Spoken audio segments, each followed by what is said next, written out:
Transformer start करते हैं। ये टॉपिक आपके लिए बहुत इम्पॉर्टेंट है, यूपीपीसीएल टेक्निकल एग्ज़ाम। और बहुत से बच्चे हैं जो आपके डिप्लोमा की तैयारी कर रहे हैं और पॉलिटेक्निक की तैयारी, डिप्लोमा पॉलिटेक्निक और आईटीआई की तैयारी कर रहे हैं, उनके लिए भी ये बहुत इम्पॉर्टेंट है। ठीक है, चलिए देखते हैं ट्रांसफार्मर किस सिद्धांत पे कार्य करता है।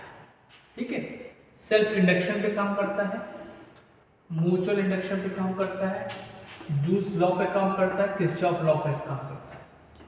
तो चलिए एक छोटा सा ट्रांसफार्मर के बारे में देख लेते हैं। जैसे ये आपका ट्रांसफार्मर है, इसकी देखिए बाइंडिंग इसमें दो होती है, एक होती प्राइमरी और एक होती है सेकेंडरी। इसको बोलते हैं बच्चों प्राइमरी बाइंडिंग। प्राइमरी बाइंडिंग, ठीक, इसको बोलते हैं सेकेंडरी बाइंडिंग।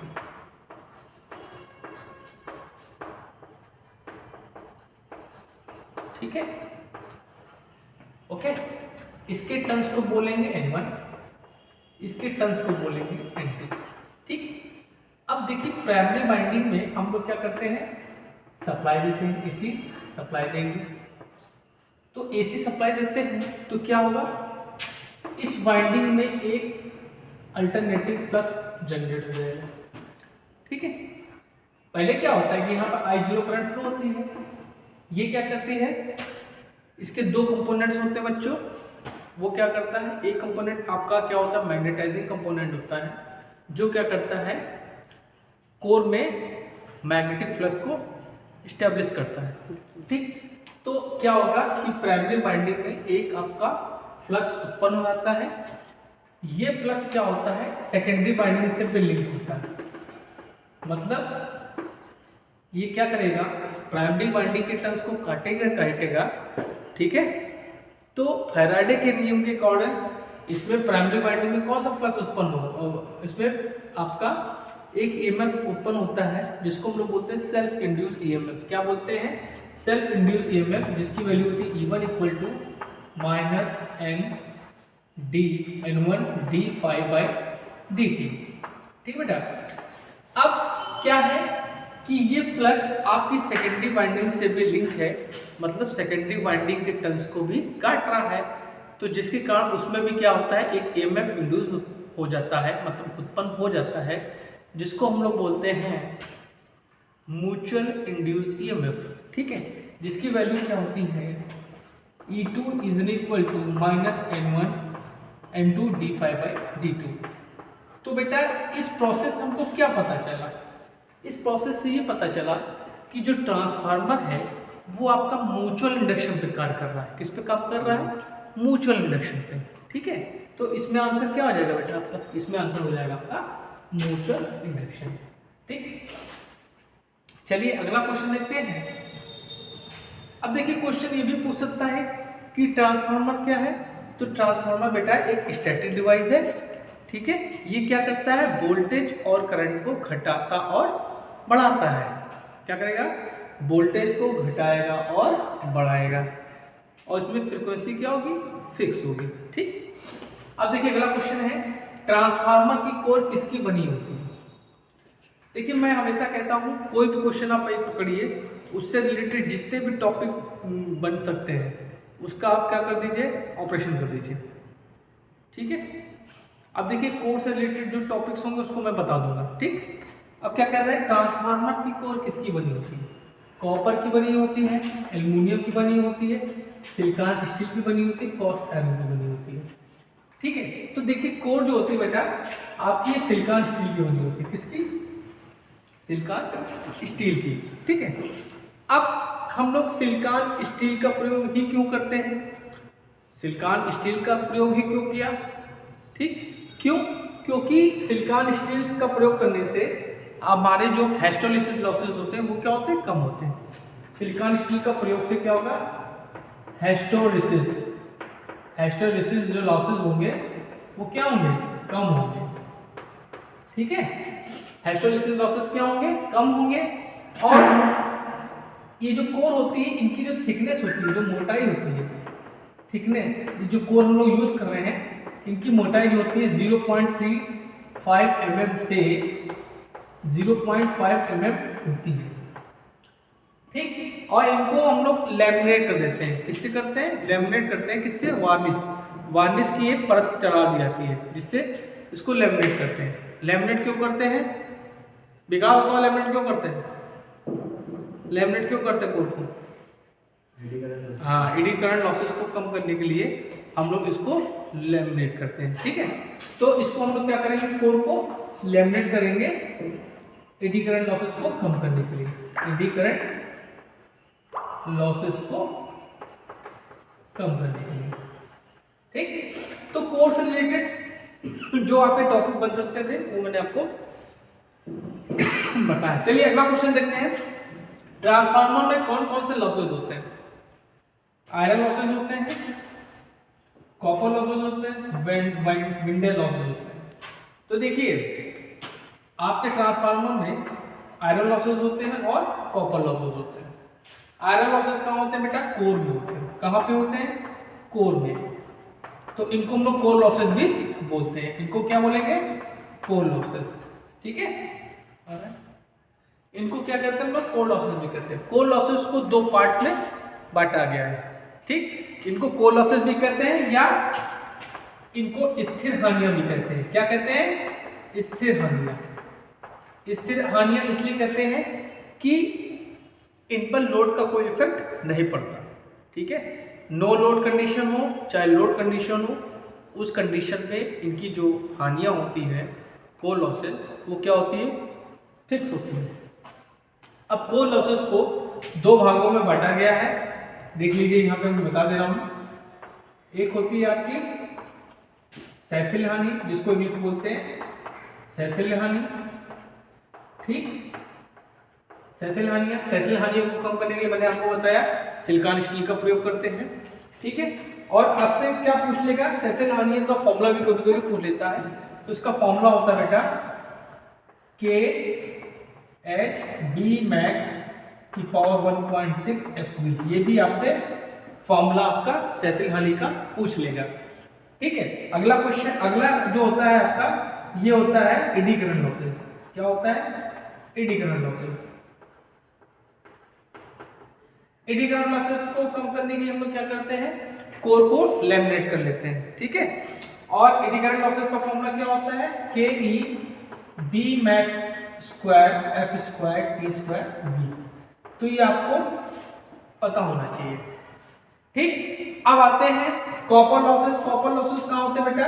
ये आपके जगह पे देखिए, कॉपर यहाँ देख लीजिए। कॉपर लॉसेस जो होते हैं ये आपकी वाइंडिंग में होते हैं। कहाँ होते हैं? वाइंडिंग में होते हैं, ठीक है। वाइंडिंग में होते हैं। वाइंडिंग किससे बनी होती है? कॉपर से बनी होती है, ठीक है। और कॉपर लॉसेस का फॉर्मूला होता है I स्क्वायर RT, ठीक है।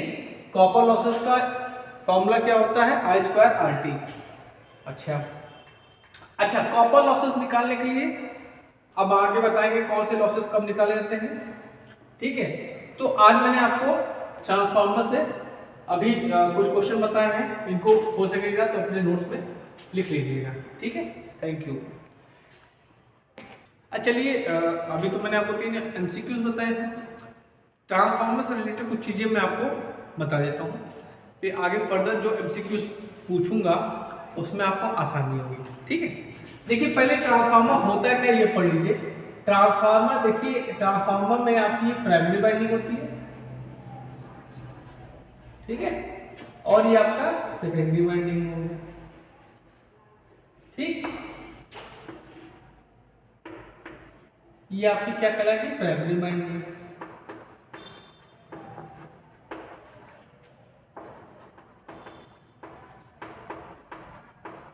ये आपकी सेकेंडरी वाइंडिंग हो गई,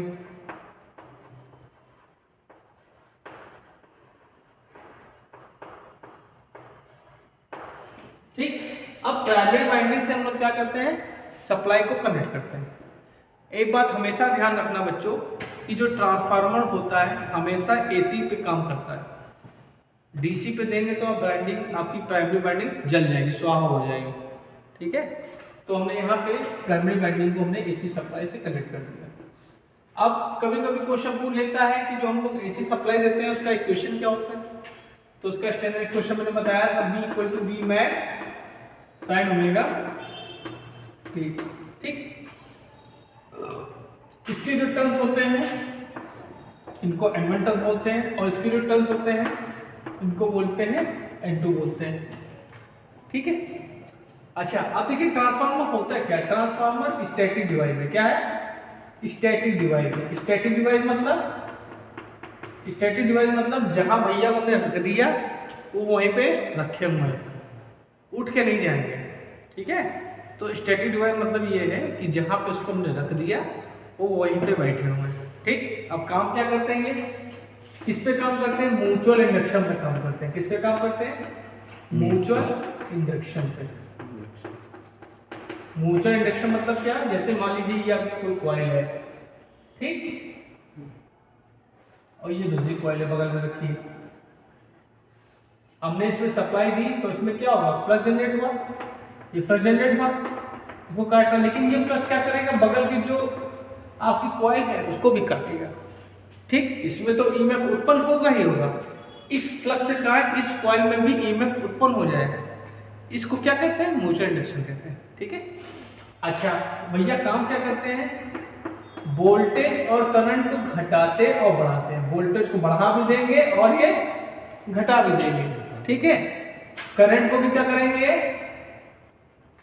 बढ़ा देंगे और घटा देंगे। किस पे? फिक्स्ड फ्रीक्वेंसी पे। फिक्स्ड फ्रीक्वेंसी मतलब आपकी जो फ्रीक्वेंसी होगी वो जो आप दे रहे हो वो वही रहेगी, वो चेंज नहीं होगी। अच्छा, ये क्या करता है? पावर को ट्रांसफर करता है। पावर को ट्रांसफर करता है प्राइमरी वाइंडिंग से सेकेंडरी वाइंडिंग में, पावर को ट्रांसफर करता है। अगर आपसे पूछ लिया जाए कि इन दोनों वाइंडिंग के बीच में रेजिस्टेंस कितना होगा, क्या बताओगे? तो इन दोनों वाइंडिंग के बीच में जो रेजिस्टेंस होगा वो क्या होगा? इनफाइनाइट होगा। क्या होगा? इनफाइनाइट होगा। क्वेश्चन पूछा गया कंडीशन में। ठीक है, अब देखिए ट्रांसफार्मर, ये तो हो गया ट्रांसफार्मर क्या होता है। अब ट्रांसफार्मर को बनाने के लिए हम क्या क्या यूज करते हैं? देखिए ट्रांसफार्मर आपका कैसे बना होता है? सिलिकॉन जो कोर होती है, कोर किससे बनी होती है? सिलिकॉन स्टील से। सिलिकॉन स्टील क्या करती है? रिड्यूस सैथिल हानियां, सैथिल हानियों को कम करती है, सैथिल हानियों को कम करती है। ठीक है, और कोर में क्या होता है? कोर में आपका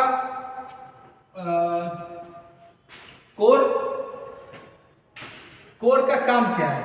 ठीक, ये भी क्वेश्चन आपसे पूछ लेता है, कि कोर का काम क्या है। तो कोर का हमने ये भी क्वेश्चन अपना जो ग्रुप बना यूपीपीसीएल उसमें पूछा गया था, तुमने आंसर भी दिया था सर, लेकिन गलत आंसर दिया था। तुमने हाई इम्पीडेंस का रास्ता बताया था। देखो कोर का काम क्या है? जो आपका फ्लक्स है, ये जो यहाँ पे फ्लक्स जनरेट होगा, ठीक है, उसको क्या करेगा? लो रिलेक्टेंस का पाथ देता है, मतलब लो रिलेक्टेंस का रास्ता देगा। जो फ्लक्स को फ्लो होने के लिए रास्ता चाहिए ना, तो कोर क्या करेगा? लो रिलेक्टेंस का पथ देता है उसको। ठीक है, अच्छा अब कोर में क्या होती है? आयरन लॉसेस होते हैं। ठीक, आयरन लॉसेस। ठीक, ये क्या होते हैं? फ्रिज लॉसेस भी होते हैं। ठीक है, अच्छा ये दोनों बता ही दिए हमने। अब देखिए जो आपका ट्रांसफार्मर होता है वो बेसिकली देखा जाए, अगर हम कंस्ट्रक्शन के आधार पे देखेंगे, बनावट के आधार पे, तो आपके तीन होते हैं, core type, cell type, battery type. और वोल्टेज के अकॉर्डिंग देखेंगे तो स्टेप अप, स्टेप डाउन। ठीक है, और कुछ आपके इंस्ट्रूमेंट ट्रांसफार्मर होते हैं जिनका हम मेजरिंग में यूज करते हैं, जैसे आपका सीटी हो गया, पीटी हो गया, ऑटो ट्रांसफार्मर हो गया। ठीक, ये सब क्या है? आपके ट्रांसफार्मर के प्रकार है। ठीक, अब देखिए कुछ और देख लीजिए बातें। अब इसको हमने बताया कि हमने प्राइमरी में सप्लाई दी तो आपका एक जनरेट होगा। फ्लक्स क्या करेगा, प्राइमरी वाइंडिंग के टर्न्स को भी काटेगा और सेकेंडरी वाइंडिंग के टर्न्स को भी काटेगा, जिसके कारण दोनों में ईएमएफ उत्पन्न होगा, ये भी बता दिया हमने।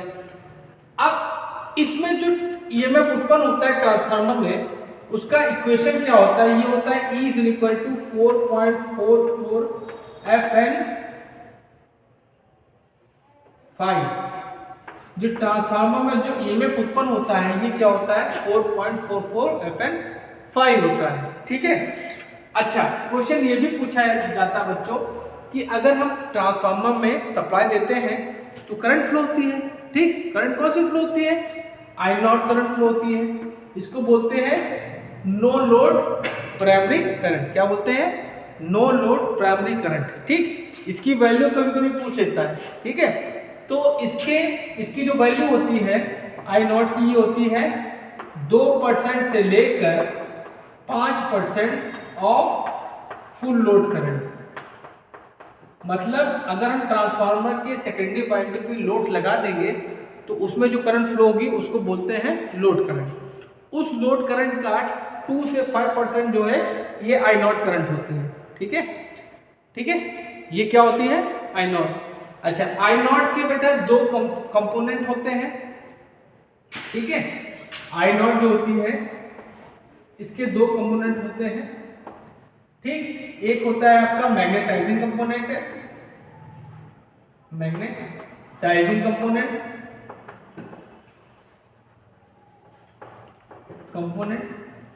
और एक होता है रेजिस्टिव कंपोनेंट। ठीक है, एक होता है रेजिस्टिव कंपोनेंट। ये क्या करेगा, फ्लक्स को स्थापित करता है। मैग्नेटाइजिंग क्या करता है, फ्लक्स को स्थापित करता है। ये क्या करता है, ये लॉसेस क्रिएट करता है, कोर लॉसेस को क्रिएट करता है। ठीक है, तो आज के लेक्चर में हमने आपको ट्रांसफार्मर से कुछ रिलेटेड पॉइंट्स बताए हैं, इनको नोट्स में अपने लिख लीजिएगा। नेक्स्ट लेक्चर में आपको और एमसीक्यूज बताऊंगा और ट्रांसफार्मर से रिलेटेड पॉइंट्स आपको बताऊंगा। कितने मिनट का